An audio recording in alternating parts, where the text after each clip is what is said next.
Facing challenges and overcoming setbacks is part of doing business. Whether you have the expertise to survive them or not could mean the difference between success or failure. Welcome to We Are Women, featuring revealing conversations that provide invaluable insights into the success secrets of female masterminds. A must listen for every entrepreneurial woman. Now here's your host, Janine Vosper.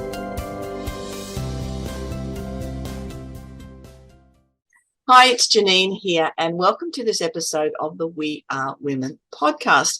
I have fabulous Ellen Connelly Taaffe with me this morning.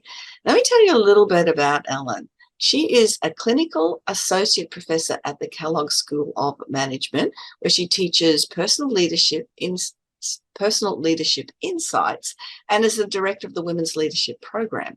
She spent 25 years with Fortune 500 companies, holding top brand management posts with divisions at PepsiCo, Royal Caribbean, been on Royal Caribbean cruises, and obviously that marketing worked there for me, Whirlpool Corporation.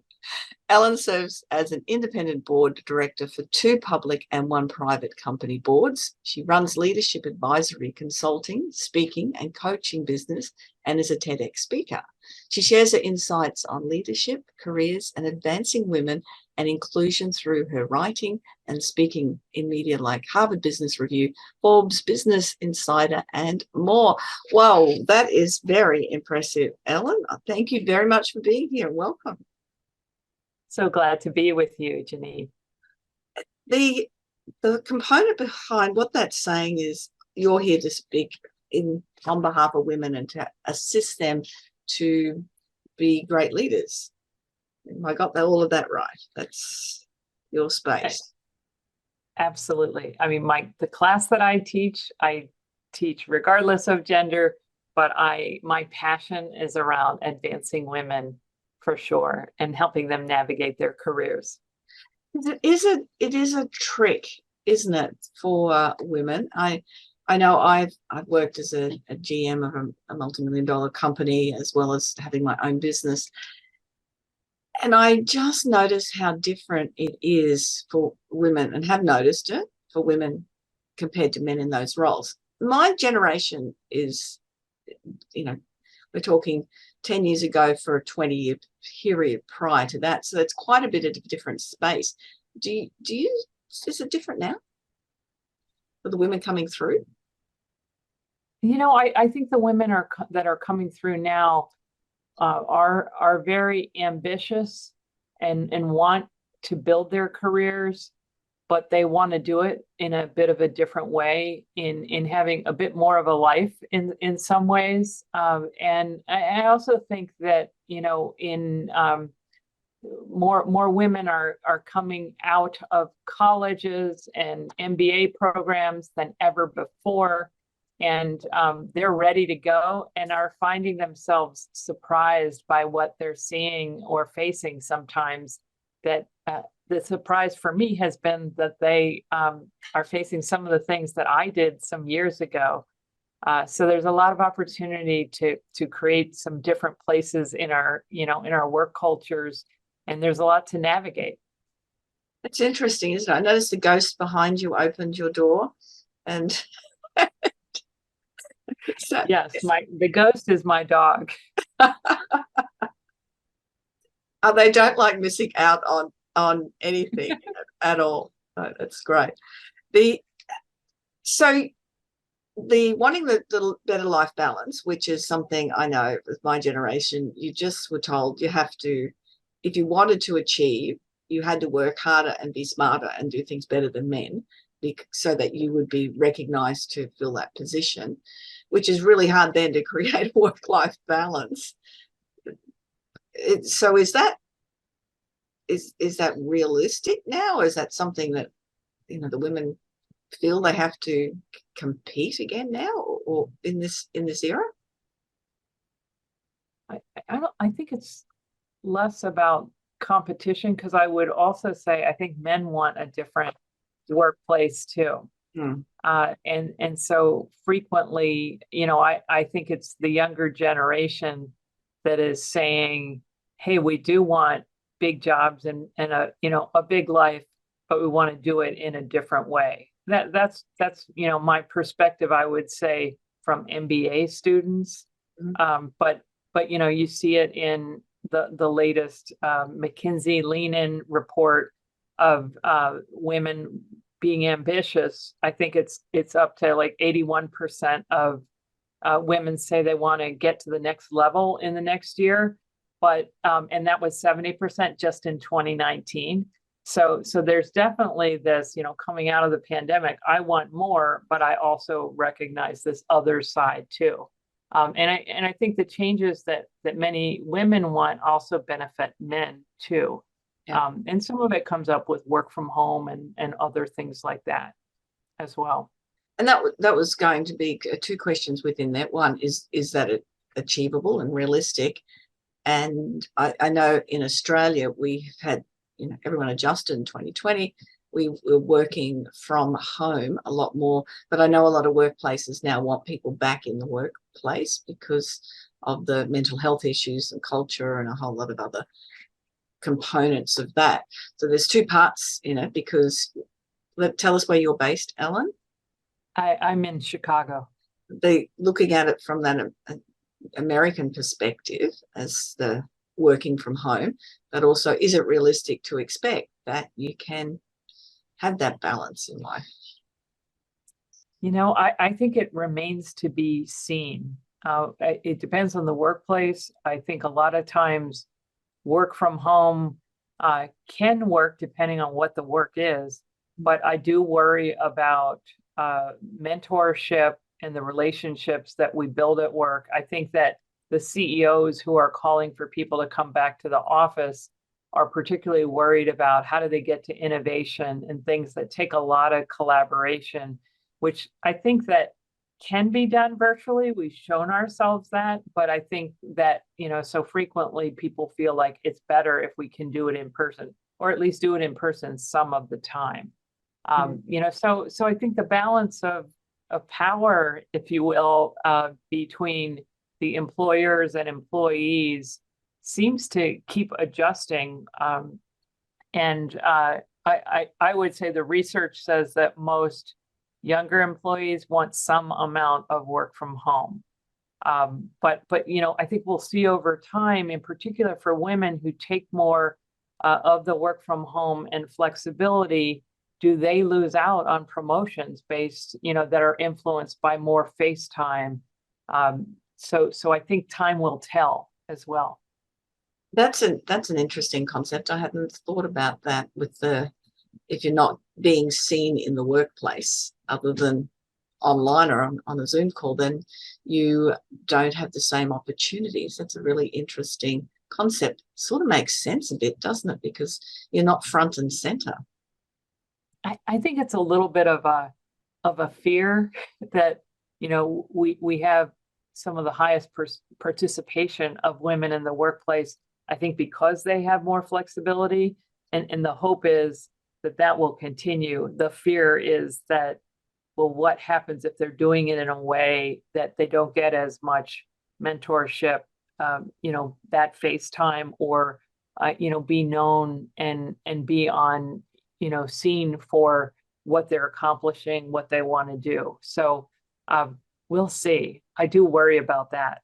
I worry, I have two young daughters, one's in college, one's 24, working from home, and she has an assigned mentor that she meets with quite a bit.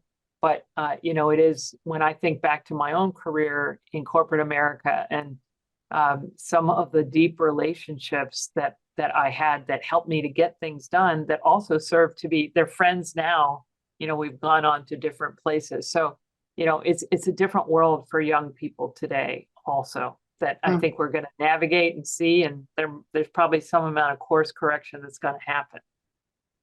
Yeah, definitely. It proved that the world can just change in an instant, and we need to. I was talking that word last night. It was not my favorite word in 2020, but I work with a lot of people in their own business. Then they had to absolutely pivot in what they were doing, because what they were doing did not exist. One moment it did, and the next moment their business did not exist. And changing it from what they were doing. They're talking, you mentioned that you had daughters.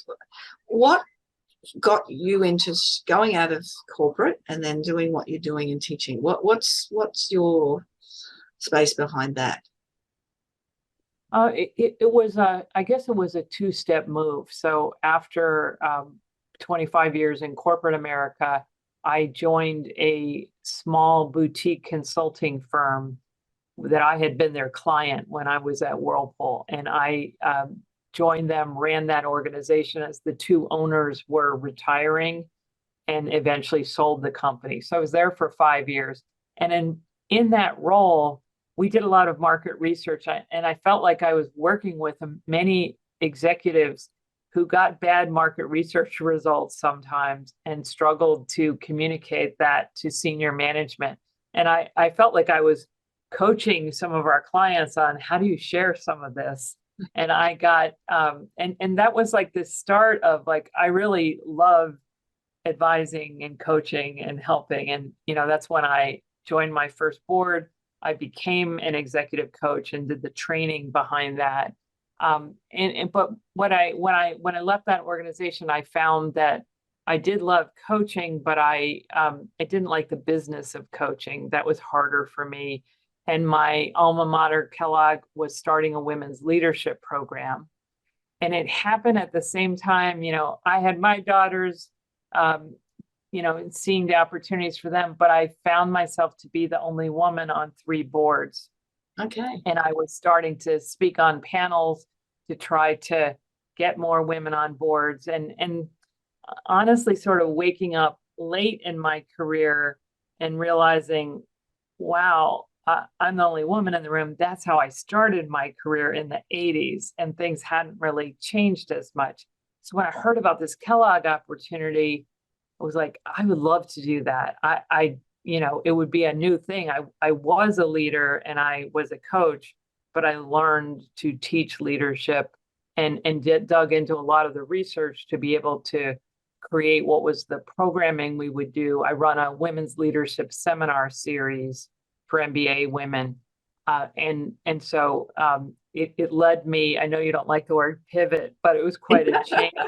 Go from I haven't heard it for a couple of small years, Ellen, so that's okay. And I used it last night when I was delivering something. Well, it's used, it's so in the vernacular now, it's hard not to use it. It is. But it was a big change then to move into academia, which is very unlike the business world, but also to have the opportunity to create programming to help women navigate. So I now have this portfolio career that is, an oversight and guidance role on boards, but teaching leadership to leaders who want to go build their career, and then particularly the focus on advancing women.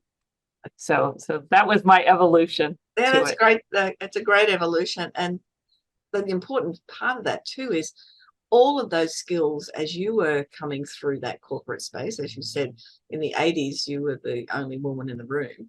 All of those skills that you're bringing through, it's not just in the education, that you're not just an academic, you've lived it, you've experienced it, and you understand in the real world, which is a lot different than often education that students who are going out in the real world receive.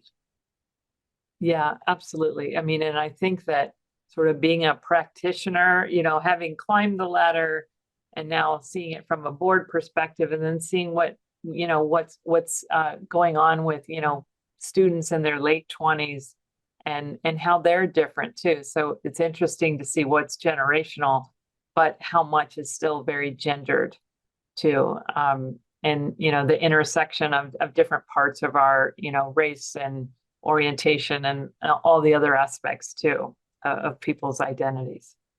I know, yes, and that identity as who you are as a leader is such an important space to be.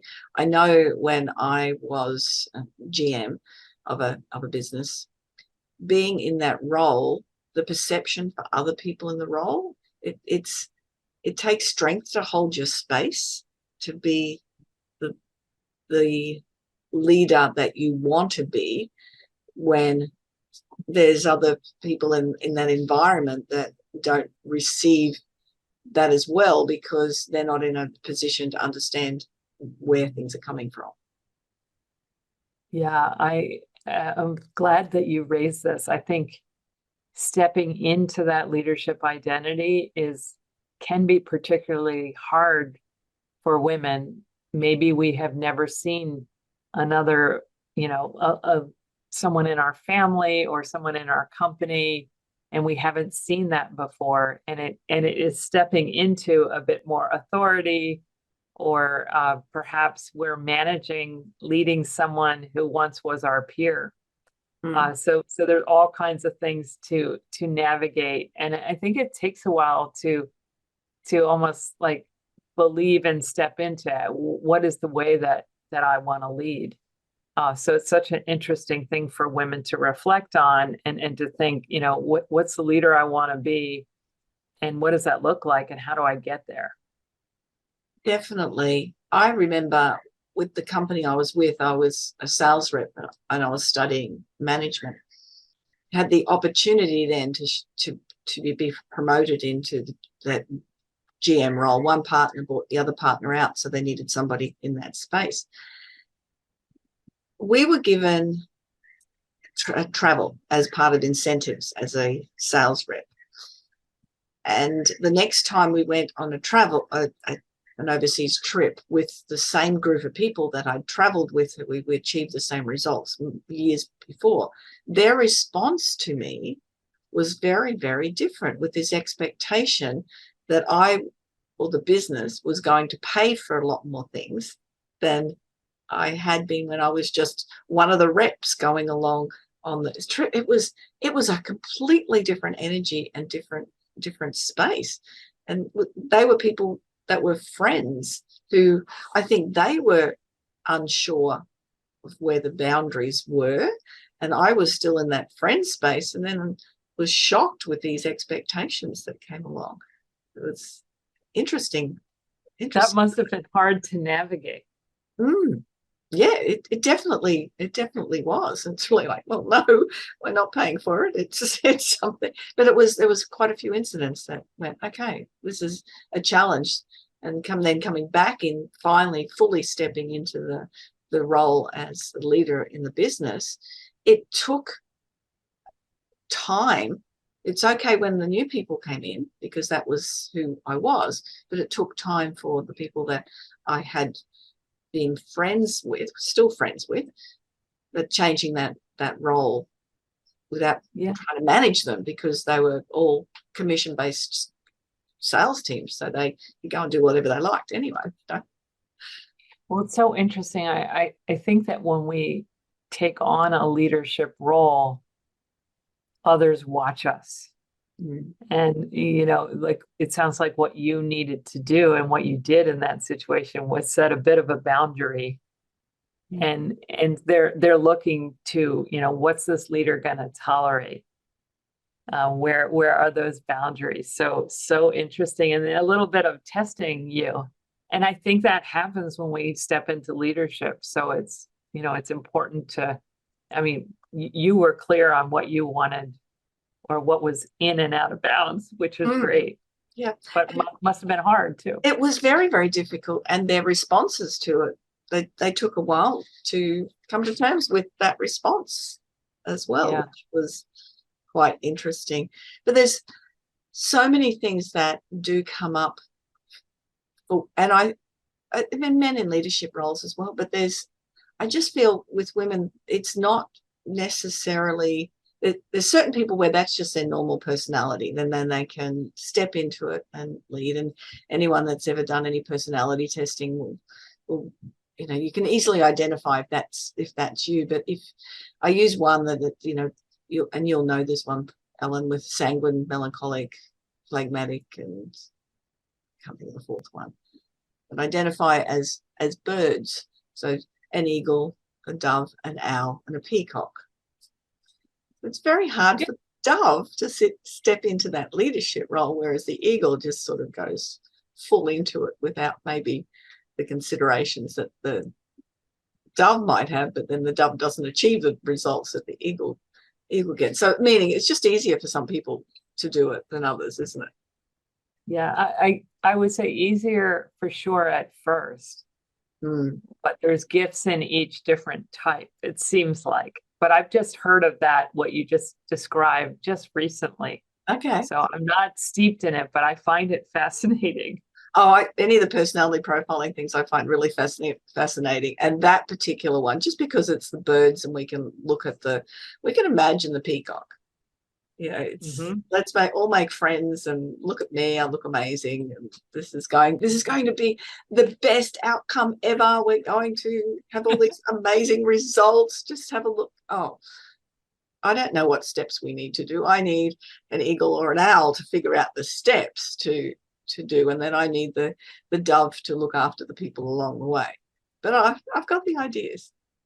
Yeah. So that's so interesting. Yeah, it's good fun, and I love being on teams where you've got everyone on that team who, and it's very similar to a disc profile. Also, it's just the birds are pretty. Nice. But it does make a difference, doesn't it? And I think that is one of the hardest things that I think women find, is to say, I need some help. I cannot do all of this by myself. And it's not just in the workplace, which is important in what we're talking about, but it's in the home. I know I have conversations with my sister and she's not doing fine. How are you doing? I'm fine. Do you need me to assist with any? No, I've got it. It's all fine. How do we get women to accept that it's not fine and it's okay to ask for assistance? I think so often we have grown up seeing women in our family, could be mothers, aunts, sisters, taking it all on. And I think we're like sponges as kids and take on like that's the way it works. And then I think in the workplace too, we think that going it alone is how it works. And we so much need other people, and that to be strong, we need to go it alone, head down, get work done. And it takes more strength in many ways to ask for help, to learn how to delegate, or to say, hey, with all these things on my plate, I'm not able to do all of them. Help me to prioritize. That's a tough conversation to have. And then at home, even I would say, to look at everything that we have to do and how do we, divide it, or what things do we drop? Because life is just too full in a way as well. So, I think it's getting in touch with like, what do we really want? What are our priorities and values, and how do we get as close to that as possible? Because I think so often, we hold like we need the perfect house, and and we probably don't have to do everything. There's a book by Tiffany Dufu called Drop the Ball, and it's about the things at home that we should stop doing when we're in this stage of life that is like so busy. Perhaps maybe it's when we have kids or parents that need us, and we hit those patches of such a very full life of responsibilities that we have to prioritize for our own sanity and well-being, as well as to do the things we want to do most really well. I'm written down the name of that book because I think it's so important and important to share. And I know when I was working full time, I had a cleaner because that just made sense. I'd come home on Friday afternoon and my house would be beautifully clean. I wouldn't have to spend 4 hours on a Saturday trying to do that amongst racing the boys to whatever sport they were participating in at the time. But I had friends that were high pressure jobs, and that's exactly what they would do. Oh no, I can't get someone else to clean. They won't clean as well. Or, oh, how would that look if I'm not doing the cleaning? It's that perception, that outside perception. I just thought, it's crazy. You can't going. Yeah, I think that, prioritizing where we add the most value, and there's aspects of, it comes up like kids or certain things that like only we can do or we want to do. But I say take the list. What do we want to do? What do we want to delegate or rather hire? Where do we want to divide with other people in our home? And what do we drop? Thanks to Tiffany. Yeah, I love the divide because I've never added that one. I've always gone do, delegate, or ditch. And but divide is a great one also. Yeah, I think so often there, other people have coined the term emotional labor of the things that we know. Okay, I got to get tickets for Thanksgiving and I need to get the present for this, this family member, or we need to, pay the taxes or whatever, all those things that we have in our head. It's almost like get everything down on paper, because sometimes we might have a partner who's not aware of those things, who's willing to do them, but doesn't know, or it's not top of mind. So I think our great ability to multitask and to have so much locked in our heads, if we can get it out and then work on, hey, what can you do? What can I do? What can you start to get your kids as they get older to take on as well and learn some responsibilities? It can help lessen the load on us. Oh, most definitely. I'm just thinking my husband has no computer skills whatsoever. They used to trial new processes at his work, and they'd give it to him first because he'd break it, and then they would see what needs to be done after that. And he's retired, and I hand over things that because he's got a new car, and so the things that are involved around the car.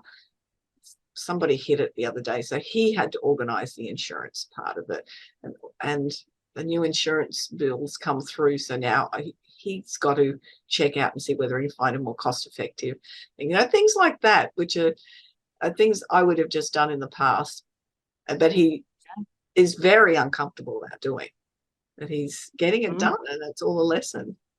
It's important, and that's about setting boundaries, and I know we talked about a little bit about that, and it's all about this, how overcoming people pleasing behaviors and in professional and in personal life, was just what we've just been chatting about how to do that. Great responses.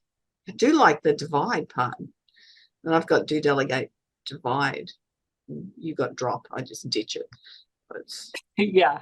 That's the thing about leaving emails in your inbox. Eventually, then you'll go, well, it's past the due date, and you can it wasn't important anyway. As long as we don't miss the big things. But no. I agree with you.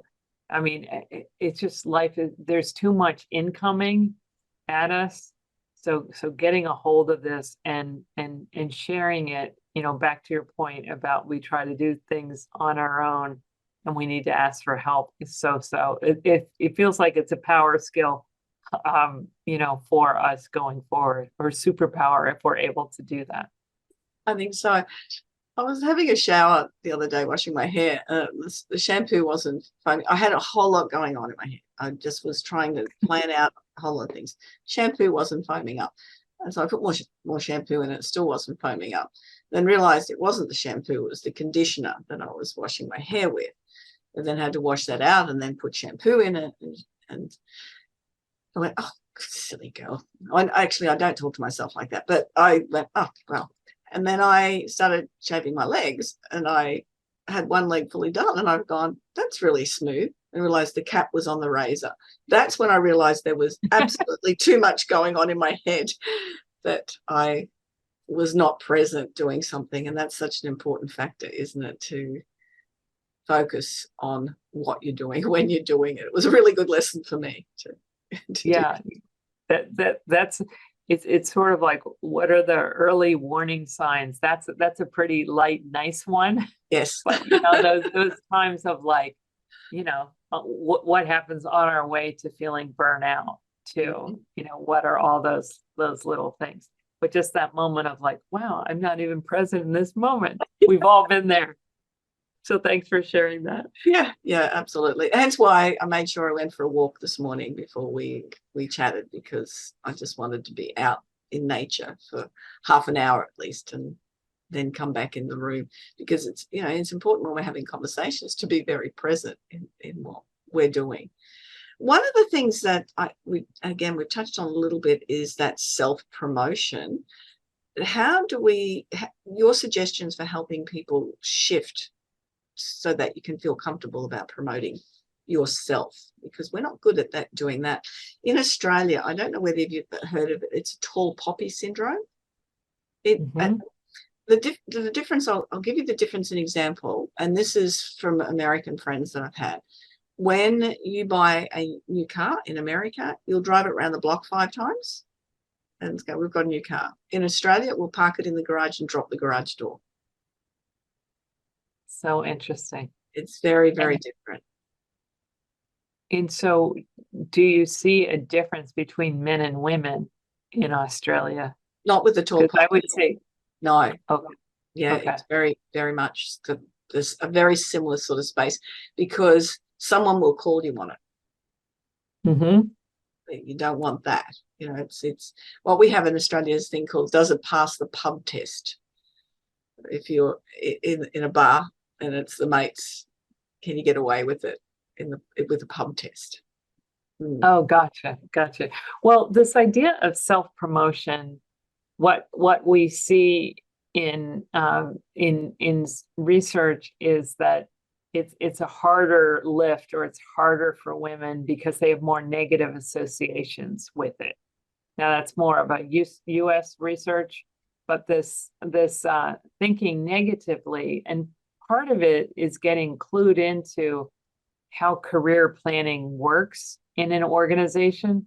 That the risk, you know, and I in my book, I've identified these 5 strategies that help us, but they also hurt us. And, you know, when we are patiently performing, awaiting to be noticed, and not sharing what our goals are or what we've accomplished, the risk is we could get passed over, and other people can get, you know, promoted or get the big projects, and we can feel like we are, you know, like, what about me? And the other part of that risk is perhaps being seen as less ambitious because we have not been vocal. And so we really have to sort of shift our thinking from self-promotion to, this is just part of how you plan careers. And your boss benefits from knowing what your goals are. And if you can have conversations where, you know, how are you tracking relative to what you hope happens, what you aspire to in your career, you then know what you need to work on or need to develop, and that you're like on the radar screen. Because if we don't raise up our interests and what we've accomplished, you know, people are too busy. They not necessarily know. And, you know, so you want that person to advocate for you for the project or the promotion and all that. So it's a real shift of thinking. You know, I recommend thinking about, you know, what's at stake. In other words, like, what do you want to have happen in your career, and let that sort of guide you to tap into the courage to have some conversations where you're intentionally setting up a conversation about, I'd like to talk about the thing that you want to have happen, and share that. And it's hard when we feel like something negative about saying what we want, but it's part of what other people are doing. Over here, you see a bigger gap, I think, than you described, at least with the tall poppy syndrome, where women are less likely to self-promote because they think it's negative, versus having, you know, men are going in, and I can tell you from managing so many people, men come in with a, you know, here's why I should be promoted, or here's why I should get that office or get that project, so frequently. And for women, we hold back. So we need to understand that And sometimes there's messages that become beliefs that stay with us, like it's like the tall poppy, or my mom, some of the things she said in our household were like, don't be a braggart. Yeah. And I definitely heard that message, and it gave me a lot of humility, which helps me, but it held me back. So I had to learn this early on. Now, she also said, Ellen, you have to toot your own horn. So I kind of got these mixed messages in a way, and I had to find my way. And I saw other people that I thought I was comparable to, or sometimes even better than. I saw them get promoted, and I really had to get with the program and understand, but my mom didn't work in the business world. And so like I didn't have role models who clued me in. And so, my hope is we have more allies out there helping us if we don't naturally know that, like, this is a part of how you build your career. Yes, and that's such an important factor, is that allies and or support. And that's one of the reasons that I do this podcast, is to be able to interview people like yourself who can offer suggestions and ideas. The two things there, you mentioned your book. What's your book called? Yeah, so my book is The Mirrored Door: Break Through the Hidden Barrier That Locks Successful Women in Place. Oh, I love the title. Yeah, thank you. Yeah, the Mirrored Door. Yeah. Yeah, I'm in sales, so I often go, when somebody tells me what they do, I go, well, what does that look like? What you're doing is a mirrored door. Well done with that. You can see it straight away. Thank you. Yeah, I think so often we see opportunity and we reflect inward and think we're not ready or worthy. And it's truly most of the time a distorted view. And we busy ourselves doing these other things when all the growth is in taking action. But we are not always socialized, and we don't always learn that. So frequently women hold back, whether it's raising our hands in the classroom or going for the promotion or speaking up, like we said earlier about, like, let's divide the work here at home, or here's why I think I could add value to that job that's opened that I'd like to have. It's interesting with that job. I know statistics I've read is that women have to be able to cover 80% of the criteria of a job application before they'll apply, whereas men only have to have 20%, and they'll just go for it anyway. Yeah, it's this, I think we are socialized early on to cooperate and to really need certainty and to, be the good girl, and so many things that stay with us as adults. And a lot of times the way boys socialize, or so the research says, is much more of one-upmanship, move into action before you're ready. And I think that helps them to say, I have 2 of those skills. I got this. Whereas women are like, oh, I don't know, I have 9 of 10, and I'm just not sure. Yeah, definitely. And our conversation, we know the pub test and everything, but there is that one-upmanship definitely with the men. And they can BS their way through that as much as they'd like. But that's, again, that reinforces that bravado, because what you believe, what you perceive, you will project. Yeah, absolutely. And I think with new jobs, like a promotion, we don't already know how to do it. We have the potential to do it. And yeah, they might BS their way through, but they're going for it. I think they see that I can probably do that. And they probably go in with more confidence to do that. And I think that we think, I only want to do it if I can be really certain I've got it, like on day one. So I think there's a real opportunity to push ourselves to especially, other people can see our potential. So sometimes we need to do more of a reality check. Absolutely. Like, maybe that's a great perspective. That is a really good perspective, is that, well, the reason you're going for a position is to learn something new and to step up, which means you won't be able to do everything when you step into that role or applying for it because of it is a step up or a different type of role. And that's what expands you as your capacity and you as a person. And I love when you're talking about planning your career, and we put more time and energy in planning our holidays than we do in planning our career. It's crazy. Yeah, Truly. And because I work with small business owners, a lot of them don't put the planning in place. I teach planning and goal setting, visions and mission statement, because when you've got that in place, it gives you a direction, at least where to go. But they don't necessarily have those plans or written goals, where they want to go, what they want to achieve. And asking that question is, what does your business look like in the future? It's, I don't know. I'm just doing what I'm doing because I'm a good technician at doing this.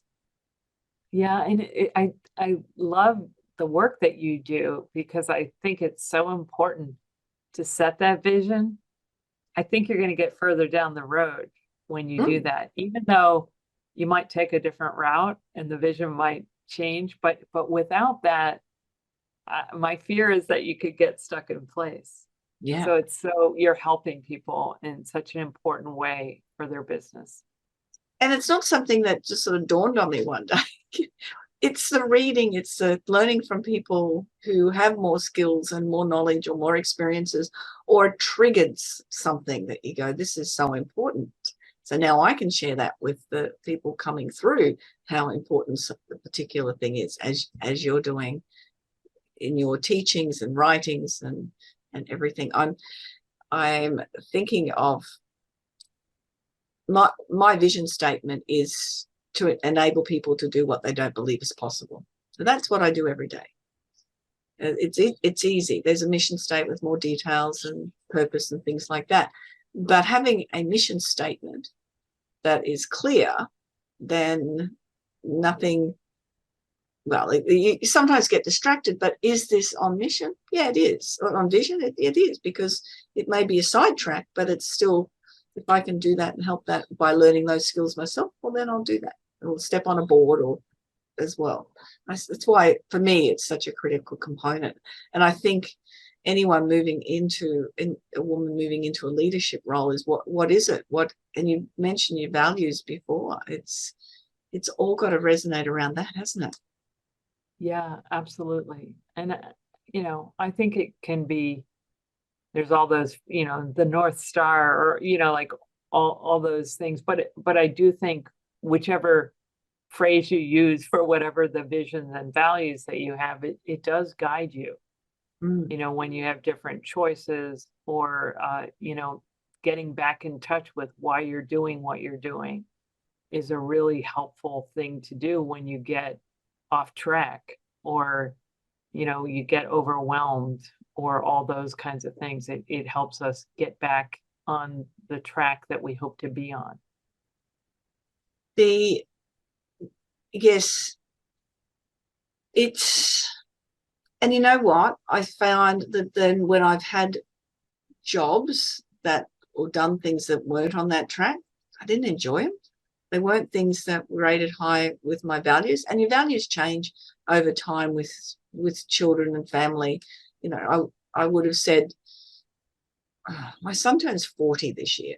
So I would have said 35 years ago, definitely family is the highest part of my values. It's still in my top 5, but it's not the priority on an everyday basis sort of thing now, because it's grandchildren. It's, we love them more than our children, of course, but that's a different space that we don't.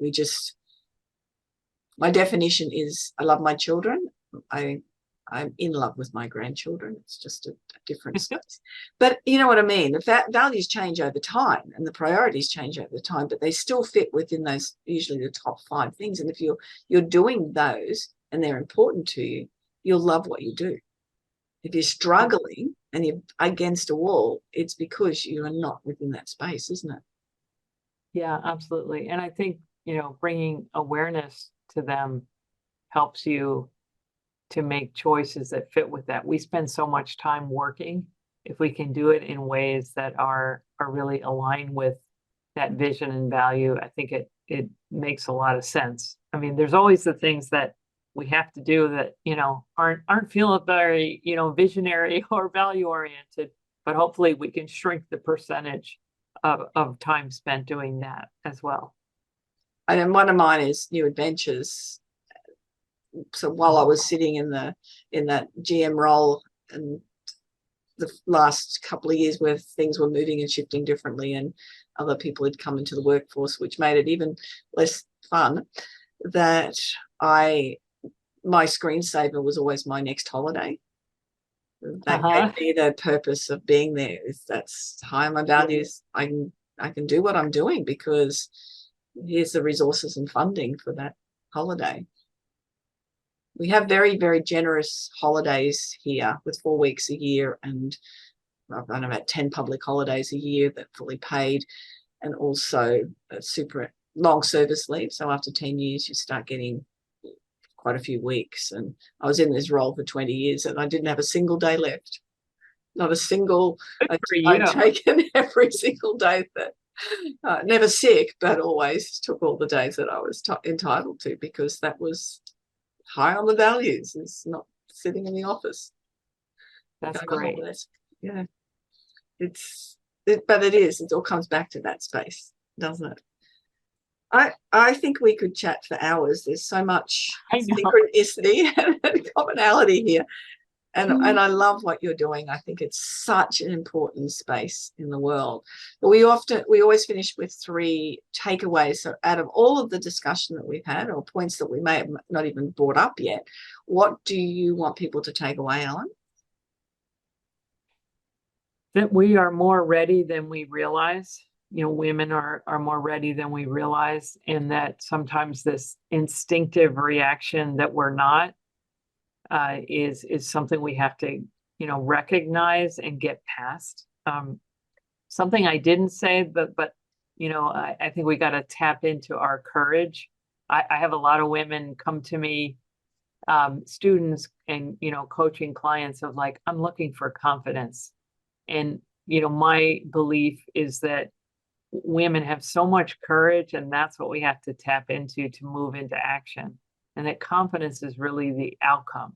So courage is the prerequisite, but we get the confidence after we've taken action and, have won or lost and, stumbled and got back up again. And then my last point was just, this is a bit around, who we are as strengths and values, but like run your own race in the sense of, do things your way, go after the career that, fits who you are. I think is just so important versus, what other people think you'd be good at, or perhaps, you got a message, somewhere in your growing up of you should do this. And I just think we spend a lot of time at work. And so it's such a gift to do work that you love to do. I feel very fortunate that I'm able to do that for sure now in my career, and glad I was able to get there. It's a lovely space to be in, and I encourage, even if it's not in your first 10 years of work, it's again, what does it look like? What does the future look like for you? And things, as you said, you didn't expect to go into academia, but it changed, and that was where you've slotted in very nicely, and not listening to those other voices. I work with people with confidence and courage. I'm so glad we've brought up that word, because it's such an important factor. It takes courage to, if you're a perfectionist, to let things go. It takes courage to do that. It takes courage to step out of your learning and beliefs that you've had through your childhood and you've taken with you because you own them now, and then to go, well, that's not going to work for me. I'm going to do something different. It takes a lot of courage. It takes a lot of courage to speak up and say this isn't acceptable or not acceptable. Yeah, it's sort of the thing we need for all of these, setting boundaries, asking for help, all of those things, taking care of ourselves, going on the vacations. Yeah. It may not take as much courage in a culture that really cherishes that, but it's hard to be out and to really, Definitely. No, wonderful. during that. How can people get in touch with you? So I'm very active on LinkedIn. My website is ellentaaffe.com. And my book is The Mirrored Door, Break Through the Hidden Barrier That Locks Successful Women in Place. And it's available across retailers. And I'm sure that would be high value listening to you speak today, that the book will be of value to anyone who is looking at how that they can provide themselves with better, more opportunities as leaders. Or like, yeah, that's Absolutely. Absolutely. Go and get it. Find it out there. And I'll have all of the information, links and course notes and everything in the course notes and the show notes as well. So thank you so much, Ellen. It's nighttime for you, morning for me here in Australia. It's always interesting when I've got my American guests. We usually figure this works out well. I really do appreciate all that you've had to offer on the show today.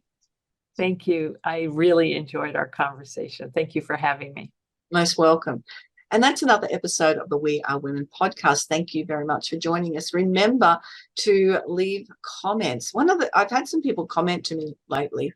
I met a lady when on my travels who was about 1,000 kilometers from where I live in a little tiny town in outback Queensland, who, when she said something came up with the We Are Women, she said, "Oh, I listened to that podcast." And I said, "It's my podcast." And she's done the whole fangirl thing. And she said, "It's changed my life. I've made decisions to be here. It's created this wonderful life for me." I'm going to get all emotional because of listening to you and your guests on your podcast. But please, that was one of the most amazing things I could hear. If you got any comments, anything that pops up for you, I would love to know. I'd love to you to share them with me on your comments, whatever, however you listen to this, or whether you watch it through the YouTube videos. So thank you for joining us. I look forward to you joining again for the next episode of the We Are Women podcast. Bye-bye for now.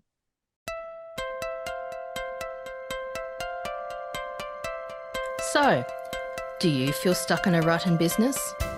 Visit speechperfect.com.au and download Janine's free ebook to avoid the 5 most common stumbling blocks women face in business. It's jam-packed, full of tips to overcome the barriers that could be holding you back from the success that you dream your business will be.